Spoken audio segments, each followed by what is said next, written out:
8 जून को रात के 2 बजे तारिक वतन की कश्ती ने लीबिया से इटली की तरफ सफर का आगाज किया।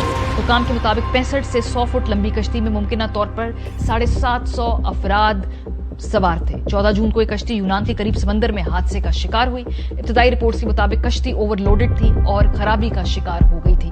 कोस्ट गार्ड्स का कहना है कि एहलकारों ने महफूज फासला कायम रखते हुए कुछ देर के लिए रस्सी फेंकी थी। रस्सी कश्ती को रोकने के लिए नहीं बल्कि अपना तवाज़न कायम रखते हुए तारिकीन वतन की कश्ती तक महफूज तरीके से पहुंचने और मालूम करने के लिए थी कि किसी मदद की जरूरत तो नहीं है। कश्ती पर सवार जिंदा बच जाने वाले एक तारिक वतन ने बताया कि कोस्ट गार्ड्स के एहलकारों ने कश्ती को बाएं जानिब से रस्सी बांधी थी, जिसके बाद अचानक से कश्ती एक जानिब पलट गई थी। द गार्जियन न्यूज के मुताबिक कश्ती में सवार कम से कम 298 पाकिस्तानी जाँ बहक हुए हैं, जिनमें से 135 का ताल्लुक कश्मीर से।